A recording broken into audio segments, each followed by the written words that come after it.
Students, देखिए last lecture में हमने देखा था कि किस तरह से हमने methods of preparation of alkynes देखा था। ठीक है, अब आज के लेक्चर में हम थोड़ी सी फिजिकल प्रॉपर्टीज और केमिकल प्रॉपर्टीज के साथ ही इस अल्काइंस के टॉपिक को हाइड्रोकार्बन में से कंप्लीट कर देंगे। ठीक है, तो चलिए शुरू करते हैं। देखिए, अगर मैं बात करता हूँ फिजिकल प्रॉपर्टीज की, ठीक है, physical properties of alkyne,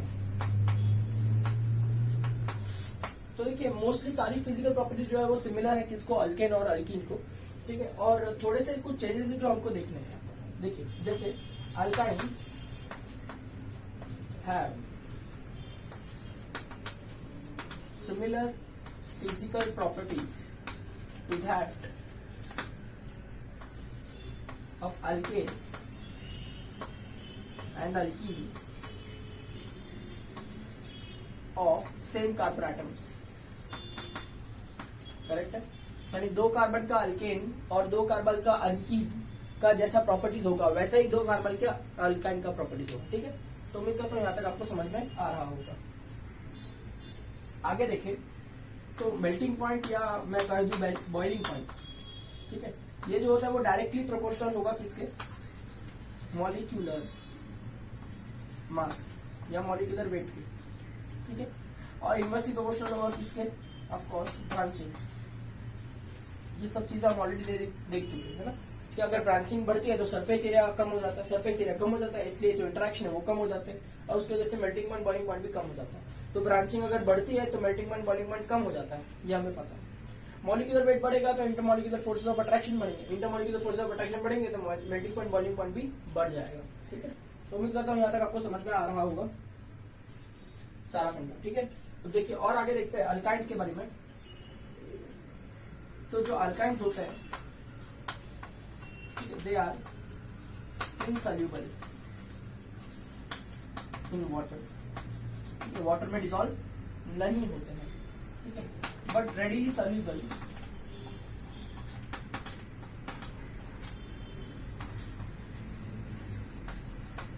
in organic solvents. ठीक है, वाटर में सॉल्युबल नहीं होंगे बट रेडली सॉल्युबल होंगे किसमें, ऑर्गेनिक सॉल्वेंट्स में। ऑफ कोर्स, क्योंकि ऑर्गेनिक सॉल्वेंट जो होता है, ठीक है, सच एज बेंजीन, CCl4, ये सारे ऑर्गेनिक कंपाउंड है। तो ऑर्गेनिक कंपाउंड ऑर्गेनिक में डिसॉल्व होता ही है, वाटर के अंदर ऑर्गेनिक कंपाउंड डिसॉल्व नहीं होते हैं, क्योंकि mostly organic compounds non polar होते हैं और वाटर पोलर होता है। ये एक रीजन है कि most of the compounds of organic chemistry do not dissolve in water. ठीक है, और तो और मैं लिख देता हूँ, alkyne is lighter than water. इसका मतलब डेंसिटी ऑफ अल्काइन जो है वो वाटर से कम है। ठीक है, तो उम्मीद करता हूँ ये पॉइंट आपको समझ में आ रहा होगा अल्काइंस के बारे में। ठीक है, इन्हीं के साथ में एक बहुत बहुत खास प्रॉपर्टी है अल्काइन के पास में, और उस खास प्रॉपर्टी का नाम है एसिडिटी ऑफ अल्काइन। ठीक है, देखिए एसिडिटी ऑफ अल्काइन क्यों इतना इंपॉर्टेंट है, क्योंकि सिर्फ अल्काइंस ही एक ऐसे हाइड्रोकार्बन है, अल्केन अल्कीन और अल्काइंस में से सिर्फ अल्काइंस ही एक ऐसे हाइड्रोकार्बन है जो एसिडिक नेचर बताते हैं। तो अब ये एसिडिटी ऑफ अल्काइंस है वो कहां से आता है वो हम देख लेते हैं। पहले इसका एक्सपीरियंस देख लेते हैं कि कैसे हमको पता चला कि यह एसिडिक है। तो देखिए, हमने अगर कोई अल्काइन लिया, ठीक है, जैसे I am taking example of terminal alkyne only, हम सिर्फ टर्मिनल अल्काइन ही कंसिडर करते हैं इसके अंदर, नॉन टर्मिनल अल्काइन जो होते हैं वो एसिडिक नहीं होते हैं। ठीक है, तो टर्मिनल अल्काइन ले दो, मैं समझो ऐसा RC≡CH। इसके सामने मैं किसी बेस का एक्शन करता हूं, जैसे कि लास्ट लेक्चर में हमने देखा था लिथियम अमाइड का एक्शन करता हूं, LiNH2 लिथियम अमाइड, जिसमें Li+2 होता है, NH2- होता है। तो अगर हम lithium amide which is a very strong base, मैं लिख देता हूं यहाँ पे वेरी स्ट्रॉन्ग बेस, जब इससे रिएक्ट करता है तो आप देखिए NH2 और ये H अमोनिया बनकर निकल जाएगा। ठीक है, और जो Li है वो इस कार्बन से कनेक्ट हो जाएगा, तो यहाँ पर कुछ RC≡Li ऐसा कुछ बनना होगा, जहां पर Li अल्टा पॉजिटिव हो जाएगा और कार्बन डेल्टा नेगेटिव हो जाएगा, दोनों के बीच में कोवेलेंट बॉन्ड बनेगा। ठीक है, तो अगर आप ध्यान से देखिए बेटा, तो ये जो है वो एक सॉल्ट जैसा मॉलिक्यूल बन रहा है। अगर ये स्ट्रॉन्ग बेस है तो मॉलिक्यूल बनाने के लिए सामने वाले कंपाउंड को एसिडिक नेचर बताना ही पड़ेगा। तो हम इस तरह से कह सकते हैं कि यहाँ पर हमें अल्काइंस का एसिडिक नेचर देखने को मिल रहा है because it is reacting with a very strong base. ठीक है, ये सिर्फ एक छोटा सा पार्ट है जो मैंने आपको समझाया। अब मैं उसका असली कंसेप्ट सिखाता हूँ आपको कि कैसे अल्काइंस जो होते हैं वो एसिडिक होते हैं और कैसे हम इसको लिखते हैं। देखिए, सबसे पहले तो हम समझ लीजिए कि जो अल्काइंस है, टर्मिनल्स वाले की बात कर रहा हूँ मैं, नॉन टर्मिनल की बात नहीं कर रहा हूँ। उसमें ये जो कार्बन है, कौन सा कार्बन, जिसके पास हाइड्रोजन है, ठीक है, ये कार्बन का अगर हम हाइब्रिडाइजेशन स्टेट निकालते हैं तो ये निकल कर क्या आएगा, sp। ठीक है, मैंने ऑलरेडी आपको पहले भी सिखाया था कि हाइब्रिडेशन स्टेट कैसे निकालते हैं।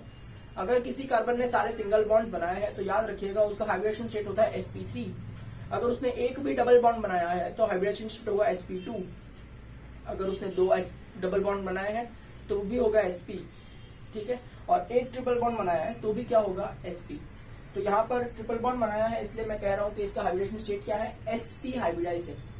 ठीक है, आप केमिकल बॉन्डिंग में सीखोगे कि how do we make hybridised bond. ठीक है, but anyway you come to know that this is sp hybridised. अगर हम sp हाइब्रिडाइज्ड की बात करें तो यहाँ पर s% या फिर s कैरेक्टर का परसेंटेज कितना है, यानी देखो sp को अगर हम 100% मानते हैं तो sp में से s का कंटेंट कितना है और p का कंटेंट कितना है, तो दोनों आधा आधा होगा, करेक्ट। तो ये s कैरेक्टर जो है वो 50% होगा।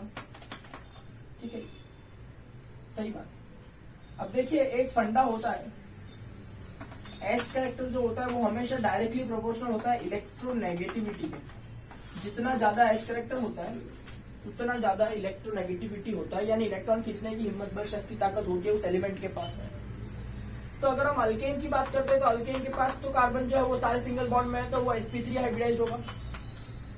सही बात है। अगर sp3 हाइब्रिडाइज है तो मुझे बताइए s का परसेंटेज कितना होगा उसके अंदर। तो अगर मैं कहता हूं कि sp3 पूरा 100% है तो उसमें से s कितना होगा, तो देखिए एक s और 3 p है, मतलब 100 के टोटल 4 टुकड़े हो रहे हैं। इसका मतलब s का परसेंटेज 25% हो रहा होगा। उम्मीद करता हूं इतना मैथमेटिक्स तो आप कर ही लेंगे। अगर मैं अल्कीन की बात करता हूं तो अल्कीन के अंदर जो कार्बन होता है वो sp2 हाइब्रिडाइज होता है।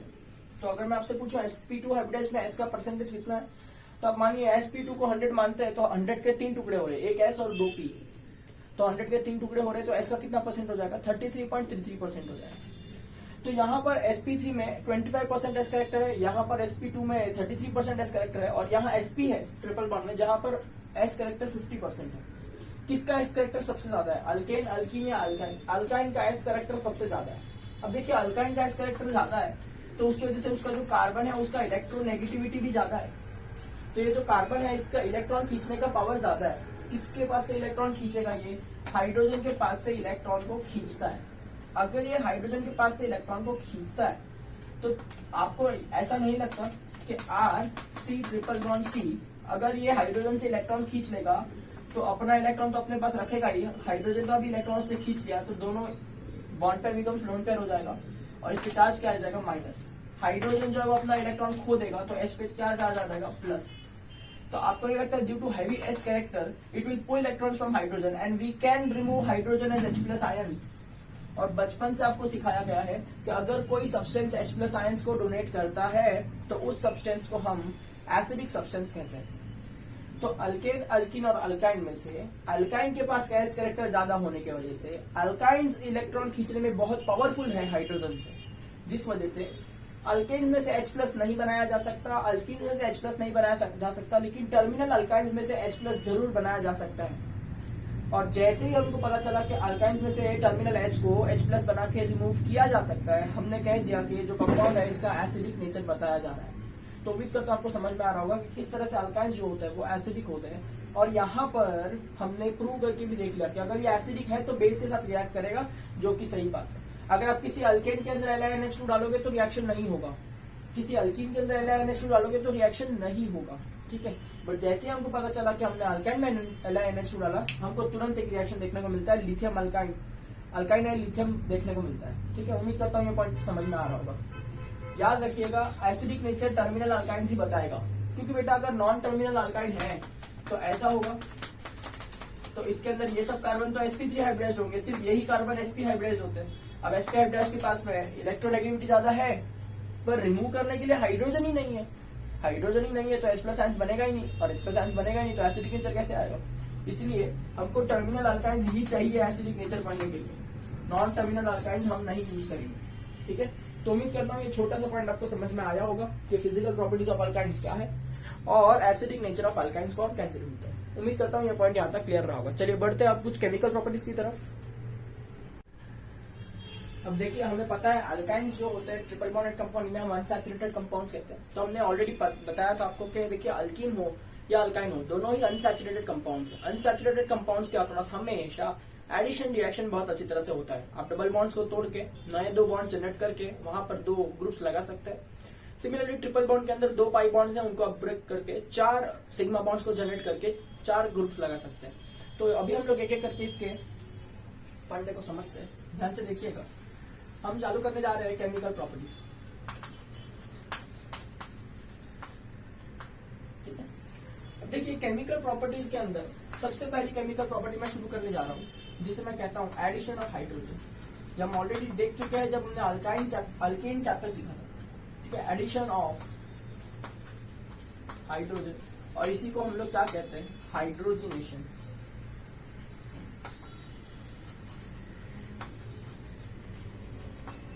ठीक है, तो बताइए एडिशन ऑफ हाइड्रोजन हम कैसे करेंगे बता। अगर हम लोग ट्रिपल बॉन्डेड कंपाउंड लेते हैं, चाहे वो टर्मिनल हो चाहे non terminal, that doesn't matter, हम लोग कोई भी एक अल्काइन लेते हैं, मैं जनरल रिएक्शन लिख रहा हूं। ठीक है, इसके अक्रॉस हम हाइड्रोजन को ऐड करेंगे H2। तो जैसे ही बेटा हम हाइड्रोजन को ऐड करते हैं, ठीक है, मुझे बताओ क्या होगा। हमें यहां पर अल्कीन मिलेगा जिसमें एक हाइड्रोजन यहां होगा, एक हाइड्रोजन यहां, और यहां पर जो कैटलिस्ट लगेगा हमें वो लगेगा PD या फिर PT, प्लेटिनम पैलेडियम, या फिर आप यूज कर सकते हैं रैनी निकल, बट उसके लिए आपको हाई टेम्परेचर हाई प्रेशर लगेगा। ठीक है, तो मैं HTHP लिख देता हूँ, हाई टेम्परेचर हाई प्रेशर, आप बाद में अच्छी तरह से लिख लीजिएगा, ये उसके कैटलिस्ट है। करेक्ट। अब प्रॉब्लम यह है कि अगर आप रैनी निकल प्लेटिनम पैलेडियम यूज करते हो तो रिएक्शन अल्कीन स्टेज पर रुकता ही नहीं है। ठीक है, अल्कीन स्टेज पर रुकेगा नहीं, उसमें फिर से एक बार हाइड्रोजन ऐड होगा, है ना, और डबल बॉन्ड का क्या हो जाएगा बेटा, सिंगल बॉन्ड हो जाएगा। 2 हाइड्रोजन तो पहले से एडेड थे, ये 2 हाइड्रोजन भी ऐड हो जाएंगे, तो यहाँ पर कुछ इस तरह से आपको अल्केन मिलेगा। ये हमने ऑलरेडी देखा है, इसको सेबेटियर-सैंडरसन रिएक्शन कहते हैं। तो उम्मीद करता हूँ ये पॉइंट आपको समझ में आ रहा होगा कि किस तरह से हाइड्रोजनेशन ऑफ अल्काइंस किया जाता है। ठीक है सर, अगर मुझे किसी वजह से अल्काइंस को अल्कीन स्टेज पर ही रोकना है तो हमें क्या करना चाहिए, ये भी हमने देखा था method of preparation of alkyne में। तो अगर बेटा आप इसके अंदर यूज करते हो PD, ठीक है, BaSO4, मतलब देखो यहाँ पर पैलेडियम कैटलिस्ट है और BaSO4 जो है वो पॉइजन है, और इसे हम लिंडलर्स कैटलिस्ट कहते हैं। याद करो, ये हमने ऑलरेडी आपको सिखाया था बहुत अच्छे से अल्कीन चैप्टर के मेथड ऑफ प्रिपरेशन में। तो जब आप हाइड्रोजनेशन करते हो, हाइड्रोजन गैस ऐड करते हो, ठीक है, in presence of PD BaSO4 in alkynes, तो आपका रिएक्शन जो है वो अल्कीन पर आकर रुक जाता है, और ऐसा वैसा अल्कीन नहीं बनता है बेटा। हमेशा याद रखिएगा, दोनों hydrogen same side of the double bond पे ऐड होते हैं, इसका मतलब सिस अल्कीन बनता है। सही है, ऑलराइट। अगर हम अल्काइन के अंदर लिखकर अमोनिया यानी LiQ NH3 and sodium add करते हैं, तो ये दोनों आपस में रिएक्ट करके सोडियम अमाइड बनाता है और 2 नेसेंट हाइड्रोजन बनाता है।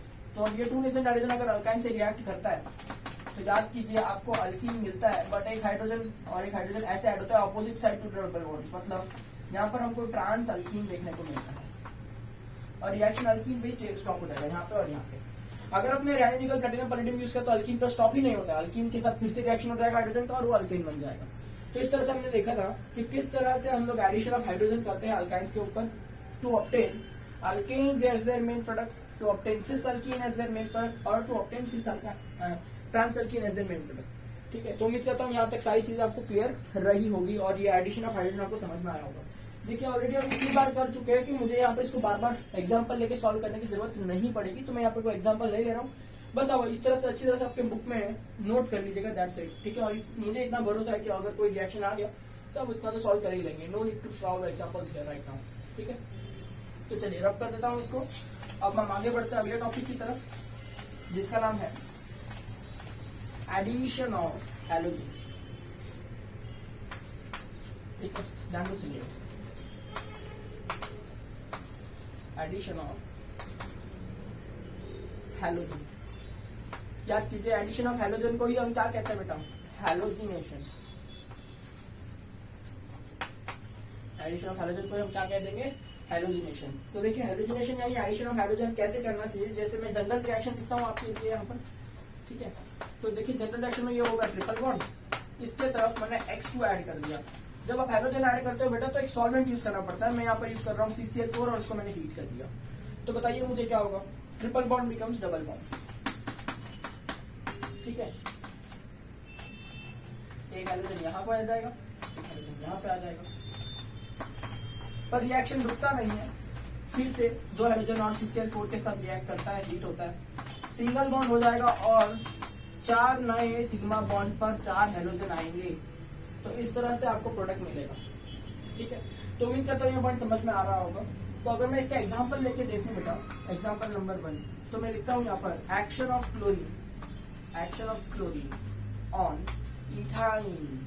अब देखिए इथाइन तो सबसे सिंपल अल्काइन है, तो CH हो जाएगा, ट्रिपल बॉन्ड CH हो जाएगा। इस पर मैंने क्लोरीन का एक्शन कर दिया यूजिंग CCl4 और हीट कर दिया। सही है, तो अब क्या हो जाएगा, एक क्लोरीन यहाँ जाएगा, एक क्लोरीन यहाँ जाएगा, तो ये हो जाएगा CH डबल बॉन्ड CH, एक क्लोरीन यहाँ आ गया, एक क्लोरीन यहाँ आ गया। इसमें फिर से क्लोरीन अपने आप रिएक्ट करेगा, रिएक्शन स्टेज पर रुकता ही नहीं है। ठीक है, आगे चले जाता है, क्या होगा, फिर से क्लोरीन यहाँ आएगा, यहाँ आएगा, डबल बॉन्ड का क्या हो जाएगा, सिंगल बॉन्ड हो जाएगा। ऊपर एक क्लोरीन, उधर एक क्लोरीन, पहले से नीचे से 2 क्लोरीन तो थे ही थे। तो इस तरह से प्रोडक्ट बनेगा। चलिए सबका नाम लिख देते हैं बेटा। इसका नाम है इथाइन। आपको सभी का IUPAC ने मॉडल लिखना सिखाया है मैंने 14 चैप्टर में, आप वहां से पढ़ सकते हैं। ये देखिए अगर 2 कार्बन है तो हम लिखते हैं ईथ, डबल बॉन्ड है तो हम लिखते हैं ईन। क्लोरो क्लोरो डाई क्लोरो 1 और 2 लिखने की जरूरत पड़ेगी यहाँ पर, क्योंकि दोनों क्लोरीन एक कार्बन पर भी तो हो सकता है ना, तो उसको अवॉइड करने के लिए हम लोग बाजू बाजू पे लिखेंगे। तो लिखेंगे 1,2 डाई क्लोरो इथीन। सही है, इसका नाम क्या हो जाएगा बताइए, 1,1,2,2 टेट्रा क्लोरो क्योंकि 4 क्लोरीन है, तो हो जाएगा 1,1,2,2 टेट्रा क्लोरो। 2 कार्बन है तो ईथ और सिंगल बॉन्डेड है तो क्या आ जाएगा ए। तो इस तरह से ये कंपाउंड बन रहा है 1,1,2,2 tetra chloro ethane by halogenation of ethyne. ठीक है, चलिए एक दो एग्जाम्पल और देख लेते हैं छोटे मोटे। ठीक है, बहुत आसान रिएक्शन, इसमें बिल्कुल भी कुछ डिफिकल्ट नहीं है बेटा, सिर्फ आपको डबल बॉन्ड्स और ट्रिपल बॉन्ड्स को ब्रेक करना है, उनके जगह पर बने हुए बॉन्ड्स पर आपको हाइड्रोजन ऐड करना है, दैट्स इट। जैसे एग्जांपल नंबर 2 में मैं कहता हूं ब्रोमिनेशन कर लो। ठीक है, ब्रोमिनेशन ऑफ लेट अस से ब्यूट-2-आइन। तो चलिए कर लेते हैं ब्यूट-2-आइन। देखिए ब्यूट यानी 4 कार्बन, 2-आइन यानी सेकंड पर ट्रिपल बॉन्ड, बाकी सारे सिंगल बॉन्ड होंगे। ये हो जाएगा CH3, ये भी क्या हो जाएगा CH3। तो ये स्ट्रक्चर अपना ब्यूट-2-आइन। ठीक है, चलिए इसमें ब्रोमिनेशन करने के लिए कहा है तो ब्रोमीन ऐड करेंगे और CCl4 में ऐड करेंगे, हीट करेंगे। क्या हो जाएगा बताओ, एक ब्रोमीन यहाँ जाएगा, एक ब्रोमीन यहाँ जाएगा, डबल ट्रिपल बॉन्ड का डबल बॉन्ड हो जाएगा। तो CH3 आ जाएगा, एक ब्रोमीन यहाँ लिख देता हूँ, डबल बॉन्ड कर देता हूँ, एक ब्रोमीन यहाँ लिख देता हूँ, सिंगल बॉन्ड हो जाएगा CH3। सही बात है। चलिए इसका नाम लिखते हैं। देखिए कहीं से भी नंबरिंग करो तो ब्रोमीन को 1 और 2 ही आने वाला है और डबल बॉन्ड को 2 ही आने वाला है। तो हम क्या करेंगे, इसके नाम में लिखेंगे 2,3 डाई ब्रोमो। ठीक है, 4 कार्बन है तो ब्यूट 2 इन, तो हो जाएगा 2,3 डाइब्रोमो ब्यूट 2 इन। रिएक्शन यहाँ पर रुकता नहीं है, या फिर से ब्रोमीन मॉलिक्यूल के साथ रिएक्ट करेगा, CCl4 के प्रेजेंस में इसको हीट किया जाएगा। डबल बॉन्ड का क्या हो जाएगा, सिंगल बॉन्ड, एक ब्रोमीन यहाँ जाएगा, एक ब्रोमीन यहाँ जाएगा, तो ये हो जाएगा CH3। तो इधर पहले से एक ब्रोमीन था, नीचे भी एक ब्रोमीन आएगा, सिंगल बॉन्ड, ऊपर पहले से एक ब्रोमीन था, नीचे भी एक ब्रोमीन आएगा, और यहाँ क्या हो जाएगा CH3। बहुत सिंपल सा रिएक्शन है बेटा। अगर हम इसका नाम लिखे तो देखिए क्या हो जाएगा, 2,2,3,3 टेट्रा ब्रोमो, 4 कार्बन है तो ब्यूट, सिंगल बॉन्डेड है तो एन। क्या हो जाएगा 2,2,3,3 टेट्रा ब्रोमो ब्यूटेन। तो उम्मीद करता हूँ यहाँ तक आपको समझ में आ रहा होगा कि किस तरह से ये रिएक्शन होता है। अब इसके ऊपर और एग्जांपल्स करने की हमें जरूरत नहीं है। आपको कोई भी तरह का अल्काइन दिया जाएगा तो आप इस तरह से रिएक्शन करके टेट्रा हैलोजन वाला कंपाउंड बना के आ सकते हैं। ठीक है, उम्मीद करता हूँ यहाँ तक सारी चीजें क्लियर है। चलिए बढ़ते अब नेक्स्ट रिएक्शन की तरफ।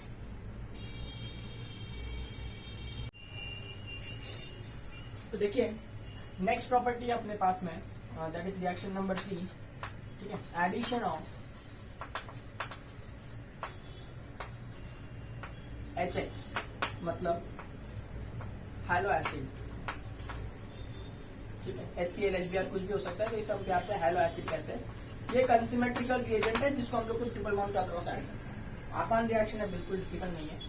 देखिए आप ट्रिपल बॉन्ड लीजिए, ठीक है, अनसैचुरेटेड है, इसमें आप HX ऐड कर दीजिए, H बॉन्डेड टू X लिख सकते हैं। ये H है वो एक कार्बन पर ऑक्यूपाई होगा, जो X है वो दूसरे कार्बन पर ऑक्यूपाई होगा, करेक्ट है। कंपाउंड में क्या आएगा, डबल बॉन्ड हो जाएगा, करेक्ट। नए 2 बॉन्ड जनरेट होंगे, एक कार्बन पर क्या आ गया बेटा, X आ गया, एक कार्बन पर क्या आ गया, H आ गया, ठीक है। फिर से आप रिएक्शन करेंगे HX के साथ ही, ठीक है, तो क्या हो जाएगा, डबल बॉन्ड का सिंगल बॉन्ड हो जाएगा, एक कार्बन पर X आ जाएगा और एक कार्बन पर H आ जाएगा, ठीक है। तो देखिए जहां पर पहला X गया था दूसरा X भी वहीं पर आएगा। सर ऐसा कोई रूल है क्या? रूल तो नहीं है बेटा, बट आपको समझ में आना चाहिए कि जहां पहला X गया था वहीं पर दूसरा X जाएगा, यहाँ पर वो X नहीं जाएगा। अब ऐसा क्यों हो रहा है? क्योंकि देखिए मैंने आपको पहले भी जब एक रूल सिखाया था जिसका नाम था मार्कोनिकोव्स रूल। जब भी आप अनसिमेट्रिकल कंपाउंड्स के अक्रॉस अनसिमेट्रिकल रिएजेंट ऐड करोगे तो जो एडिशन होगा ना वो अकॉर्डिंग टू मार्कोनिक रूल होगा कि नेगेटिव पार्ट वहां अटैच होगा जहां हाइड्रोजन एटम कम है, सही है। जहां हाइड्रोजन एटम कम है वहां पर इस हाइड्रोजन को अटैच होना पड़ेगा, ठीक है। तो यहाँ पर हमको जो प्रोडक्ट मिल रहा है वो एक मेजर प्रोडक्ट होगा अकॉर्डिंग टू मार्कोनिक रूल। जब आप इसमें दूसरी बार HX ऐड करोगे तो आपको नेगेटिव पार्ट वहां ऐड करना है जहां हाइड्रोजन एटम कम होगा। तो सर पहला हाइड्रोजन भी वही ऐड हुआ था जहां हाइड्रोजन एटम कम है, दूसरा हाइड्रोजन भी वही ऐड होगा जहां हाइड्रोजन एटम कम है, तो उसको इसी पोजीशन पे ऑक्यूपाई होना पड़ेगा ना।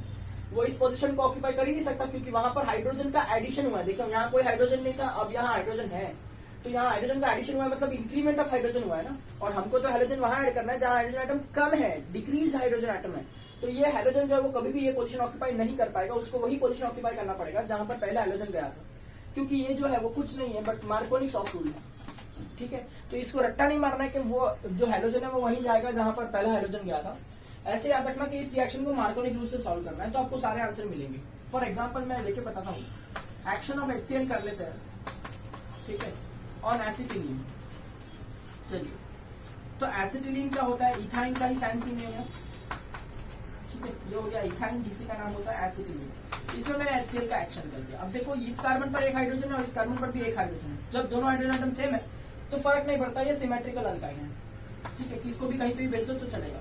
मान लेते हैं कि क्लोरीन जो है वो यहाँ पर अटैच हुआ है इस कार्बन पर और हाइड्रोजन जो है वो इस कार्बन पर अटैच हुआ है, तो क्या हो जाएगा, ये जो CH है उस पर एक H आने वाला है, इसलिए वो हो जाएगा CH2, डबल बॉन्ड हो जाएगा क्योंकि ट्रिपल बॉन्ड ब्रेक हो जाएगा ना।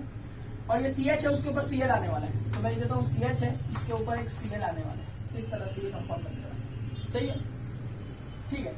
इसके अंदर फिर से किसका एक्शन होगा बेटा, HCl का ही एक्शन होगा। और यहाँ भी हमारे पास मार्कोनिक रूल चला, यहाँ तो कोई रूल नहीं था, यहाँ पर हमारे पास मार्कोनिक रूल चलेगा। तो देखिए नेगेटिव पार्ट जो है उसको वहां जाना चाहिए डबल बॉन्ड के अक्रॉस जहां हाइड्रोजन एटम कम है।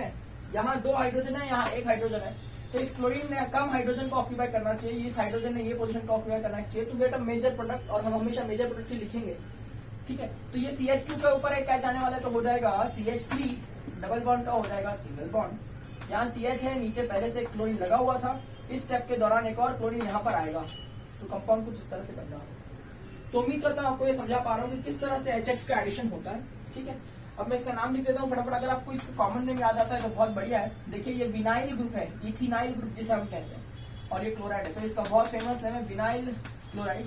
अगर आपको याद आता है तो ठीक है, नहीं आता है तो आपको 14 चैप्टर रिवाइज करना चाहिए एक बार।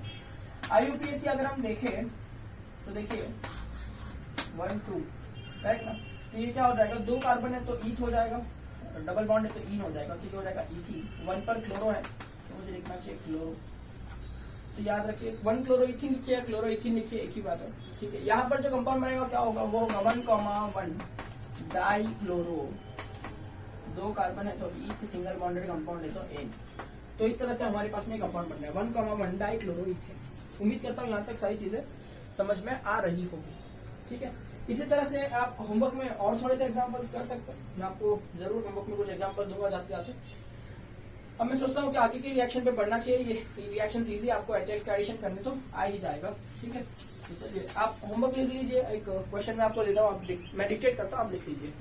एक्शन ऑफ HBr ऑन ब्यूट-2-आइन, ठीक है, इसको आप सॉल्व करके लाइएगा, देखते हैं क्या कंपाउंड मिलता है, ठीक है। चलिए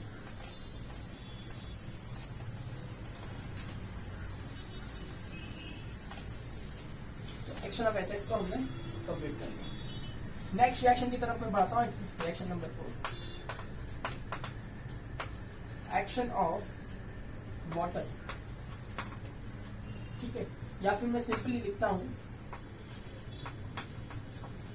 डायरेक्ट हाइड्रेशन। क्या लिखता हूं? Direct hydration. डायरेक्ट हाइड्रेशन का मतलब क्या होता है? डायरेक्टली पानी ऐड करना। ठीक है, और इनडायरेक्ट हाइड्रेशन का मतलब क्या होता है? पहले सल्फ्यूरिक एसिड ऐड करना, फिर एक कंपाउंड बनने देना, उसके बाद वाटर ऐड करके बॉईल करना, फिर वो सल्फ्यूरिक एसिड फिर से निकल जाएगा और उसके जगह पे OH ग्रुप आ जाएगा। ये हमने अल्कीन चैप्टर में देखा था, जिसे हम इनडायरेक्ट हाइड्रेशन या एसिड कैटलाइज्ड हाइड्रेशन कहते हैं। आप प्लीज जाके अल्कीन चैप्टर में एक बार रिवाइज कीजिए। यहाँ पर हम इनडायरेक्ट हाइड्रेशन नहीं करने जा रहे हैं, हम डायरेक्ट करने जा रहे हैं हाइड्रेशन, मतलब डायरेक्ट वाटर ऐड करेंगे। बहुत अच्छा रिएक्शन है, बेहतरीन रिएक्शन है। देखिए, जनरल रिएक्शन लिखने की कोशिश करता हूँ पहले। ठीक है, ये ट्रिपल बॉन्डेड कंपाउंड होगा अल्काइन हमारे पास में। ठीक है, थोड़ा अच्छे से लिखते हैं।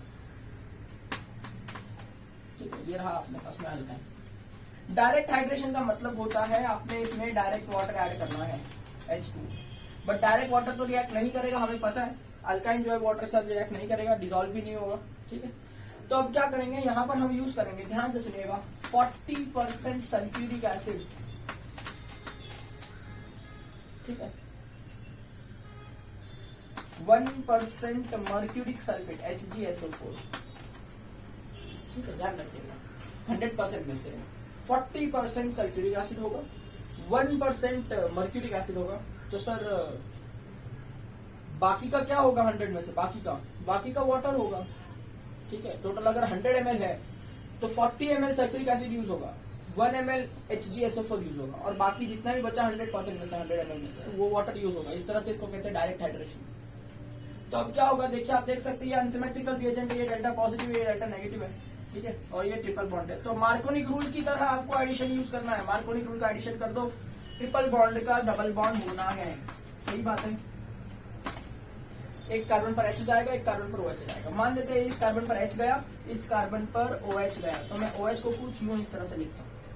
ठीक है, अब देखिए ध्यान से, ये जो कंपाउंड है इसे हम कहते हैं डबल बॉन्ड वाला अल्कोहल, यानी इन, और अल्कोहल के लिए हम लिखेंगे ऑल। तो ऐसे कंपाउंड को हम कहते हैं इनॉल्स। क्या कहते हैं हम इन्हें? इनॉल्स। बहुत ही बेहतरीन कंपाउंड होते हैं इनॉल्स, क्योंकि इनके पास एक बहुत बहुत खास प्रॉपर्टी होती है। अब वो कौन सी खास प्रॉपर्टी होती है वो ही हमें जानना है। ठीक है, तो ध्यान से सुनिएगा, कौन सी खास प्रॉपर्टी है? इसके पास में एक टॉटोमेरिज्म की प्रॉपर्टी है। तो मैं यहाँ पर रिवर्सिबल एरो कर रहा हूँ क्योंकि रिवर्सिबल रिएक्शन होगा इसके बाद में। तो ध्यान से सुनिएगा, टॉटोमेरिज्म आपने पहले भी सुन रखा है। टॉटोमेरिज्म ये होता है exchange of hydrogen and pi electrons, इसको हम कहते हैं टॉटोमेरिज्म। तो देखिए ध्यान से बच्चों, ये जो डबल बॉन्ड है ये ऑक्सीजन की तरफ शिफ्ट हो जाएगा। इसका मतलब bond pair becomes a bond pair, और ये जो हाइड्रोजन है वो अपने बॉन्ड पेयर्स को लेके इस कार्बन पर शिफ्ट हो जाएगा। तो यहाँ पर एक्सचेंज हो रहा है डबल बॉन्ड और हाइड्रोजन का। तो देखिए आगे वाला कंपाउंड क्या बनेगा, कार्बन, ये वाला हाइड्रोजन तो एज इट इज था, ये बॉन्ड एज इट इज था। यहाँ पर डबल बॉन्ड से सिंगल बॉन्ड हो जाएगा, ये कार्बन, इसका बॉन्ड एज इट इज था, ऊपर वाला जो ऑक्सीजन है वो भी एक बॉन्ड तो एज इट इज था। अगर ये बॉन्ड यहाँ बनेगा तो यहाँ दिखाई देगा इस तरह से, तो यहाँ डबल बॉन्ड आता हुआ नजर आएगा, और ये जो H है वो इस कार्बन को ऑक्यूपाई करेगा, तो यहाँ पर एक बॉन्ड नजर आता होगा। तो इस तरह से आप देख सकते हैं कि जो इन ऑल यानी डबल बॉन्ड और अल्कोहल वाला कंपाउंड था, अब वो कंपाउंड क्या बन गया है? देखिए सिर्फ सी डबल बॉन्डों का फंक्शनल ग्रुप है ना इसके अंदर, मतलब ये कंपाउंड या तो कीटोन हो सकता है या तो ये कंपाउंड अल्डिहाइड हो सकता है। अगर टर्मिनल होगा तो अल्डिहाइड होगा, और नॉन टर्मिनल होगा तो कीटोन होगा। ये बात आप अच्छी तरह से समझ रहे हैं। तो देखिए इस तरह से मैं समझा पा रहा हूँ कि किस तरह से हम टॉटोमेरिज्म करके इनॉल वाले कंपाउंड को अल्डिहाइड या कीटोन में कन्वर्ट कर सकते हैं। And this is just action of direct water on alkyne. Example के तौर पे देखते हैं।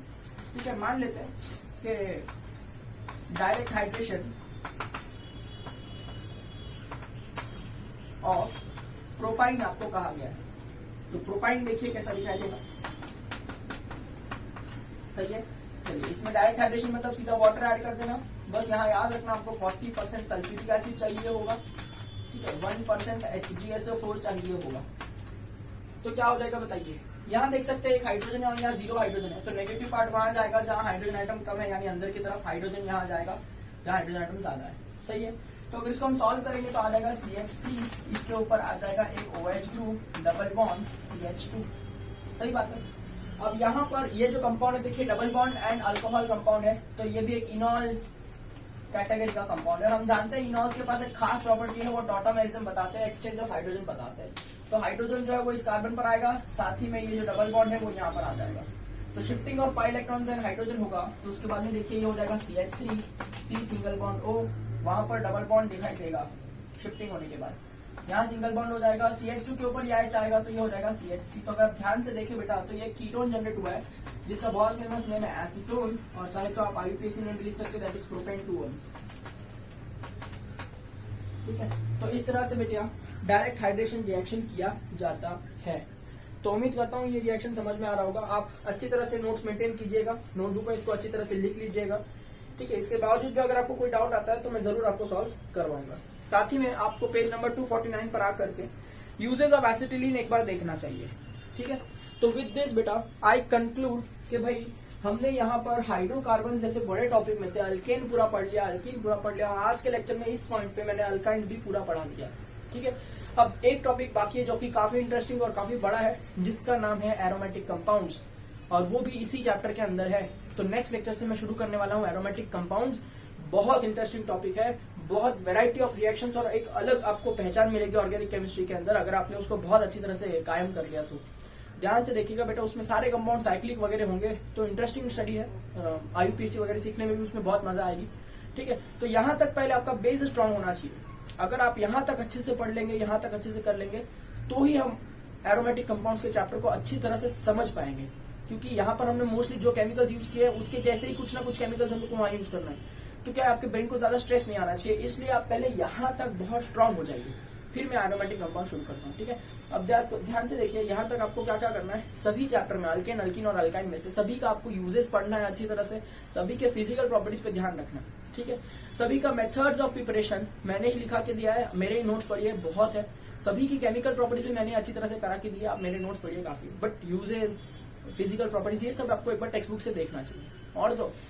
और हाइड्रोकार्बन का टेक्स्ट बुक का एक्सरसाइज ओपन करिए, वहां पर आपसे इस वक्त मोस्टली आई कैन से 50% तो क्वेश्चन कम से कम हो ही जाएंगे, क्योंकि अब सिर्फ एक ही टॉपिक बाकी है एरोमेटिक कंपाउंड, तो उसके क्वेश्चन थोड़े से कम है, बाकी सारे क्वेश्चन आपसे हो ही जाएंगे। आप कोशिश करिए, नहीं आता है तो मैं जरूर करवाऊंगा, पर आप करिए तो सही। ठीक है, आपके जो डाउट्स है उसको मुझे तक पहुंचाइए, तो मुझे समझेगा कि आपको कितना समझा कितना। ठीक है, तो उम्मीद करता हूँ यहाँ तक आपकी बातें सारी क्लियर रही होगी दिमाग में। होमवर्क करके आना, यहाँ तक अच्छे से पढ़ के आना। नेक्स्ट लेक्चर में शुरू करेंगे हम एरोमेटिक कंपाउंड्स के साथ। ठीक है।